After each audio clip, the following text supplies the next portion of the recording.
Hello students, let us start today Biot-Savart law to find the magnitude of magnetic field. Biot-Savart law helps us to find the value of magnetic field around any current carrying wire. So again, current is the input and magnetic field is the output. So using right hand thumb rule, we find the direction of magnetic field. And using Biot-Savart law, we find the magnitude of magnetic field due to any current carrying wire. So let us start now. What is this Biot-Savart law? That let us understand. Suppose this is a wire. This is a part of any circuit in which current is flowing in this direction. The arrow has been shown for the current direction. Now suppose due to this wire, that means due to this current, we have to find a magnetic field at point P near it. Okay, we already know that around any current carrying wire always there is the magnetic field present. So what is the value of magnetic field? For that we take the help of Biot-Savart law. Now Biot-Savart law requires that we have to assume a length element dl in that wire. Okay, because wire is linear means one dimensional. So we will also take a small part of that wire and we will call it dl. So it is just similar to that Gauss theorem in which we were usually taking the area element ds. And now we have to take here in the Biot-Savart law length element dl. So we have taken anywhere in the wire a length element dl. Then we have joined this dl to the point P. This distance between dl and P point where we have to find the magnetic field. This distance is r. Then theta angle is wherever the current is flowing and whatever is the line joining the 2 points, the angle between these two is theta. So this law, Biot-Savart law, gives the idea of small magnetic field due to small length element of the whole wire. So what is the small magnetic field dB due to current carrying element of length dl in any wire is given by this formula. This formula we have to learn. This is the Biot-Savart law. I will explain you the meaning of all these terms. Okay, first of all, what parameters can affect this dB? See, if more is the current flowing in the wire, more magnetic field will be produced. So they are proportional. dB is proportional to I. Then greater length element we take, magnetic field will also be greater. They are also proportional. In the same manner, if we talk about this distance, then if we go away from the wire, that means at more and more distance, then magnetic field will reduce. Okay, if we are increasing the distance of this point from this point P from the wire, then as this distance increases, magnetic field decreases, and magnetic field also follows the inverse square law. And here one term extra is appearing, that is theta. So we have to remember one thing, that this orientation of current, that means this is the direction of current, and this, the line joining the dl with the point P, in between these two lines, the angle theta also affects the magnetic field value. So here we have all the parameters. dB, that means small magnetic field due to small element dl. dB is found proportional to I dl sin theta and inversely proportional to distance square r square. And constant of proportionality comes mu0 upon 4 pi. Now mu0 term we will call permeability of free space or air. So students, if you remember, we were using permittivity epsilon in electrostatics chapter. So in the same manner here, the medium also affects the magnetic field value, and here the medium's role is studied by one parameter, that is mu. So when mu 0 is written, that means permeability of air or free space. When only mu is written, that means permeability of any other medium. Mu r is always the relative term, the relative permeability. And what is the mu r ratio? So mu r is actually mu upon mu 0 ratio. Learn this definition. So for numericals, generally mu r is given, and that way we get mu. And this mu 0 term, this is a fixed value. You have to remember it, 4 pi into 10 raised to power minus 7 Tesla meter upon ampere. Okay. So overall, the Biot-Savart law formula is mu 0 upon 4 pi I dl sine theta upon r square. Learn this formula. When air is given, then mu 0. If any other medium is given, then we will put here mu. Now, as the applications of Biot-Savart law, we have to solve two applications. First is that we have to solve magnetic field at the center of circular coil. Let's understand, students. Suppose one circular coil is given in which current is flowing. Here the entry of current and here exit of current is given. It's a very small gap which we can ignore also. So overall the coil is circular. For finding magnetic field at the center, we will assume dl element here. Anywhere we can assume. So on the wire dl element we have assumed. Now due to this dl, what is the magnetic field at this O point? For that we will apply Biot-Savart law formula. dB equal to mu 0 upon 4 pi I dl sine theta upon distance square r square. Now theta is that angle between dl, okay, dl is horizontal, and the line joining dl with the point, so that is vertical.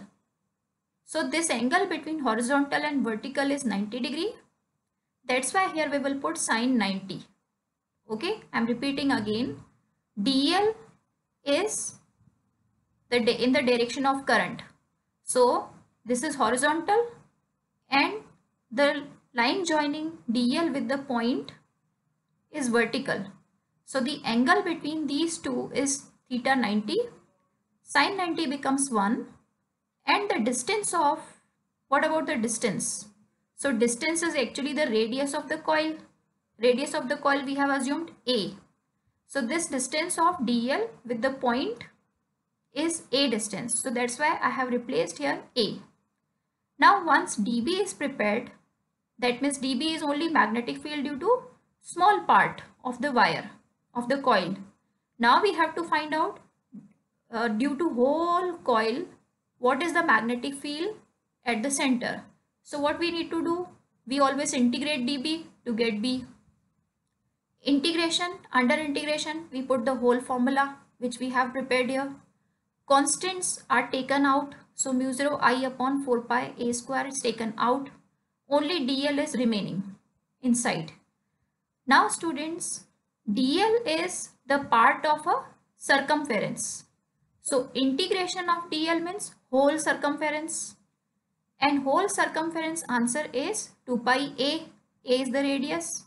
This way, if we cancel the terms which are similar, 1a is getting cancelled. So the final answer obtained is mu 0 I upon 2a.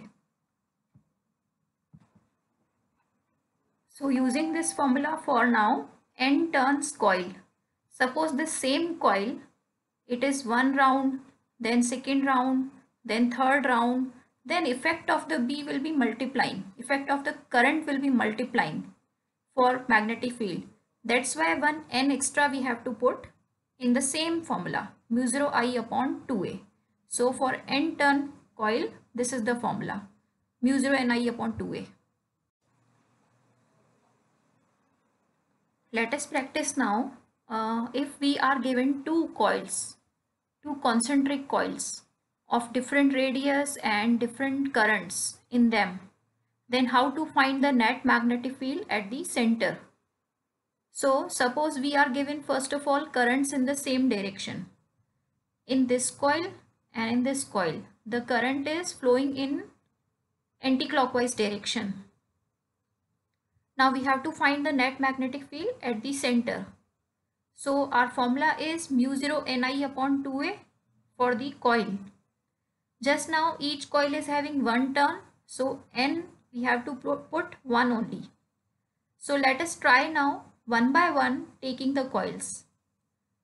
For this smaller coil, the current is I1, radius is R1.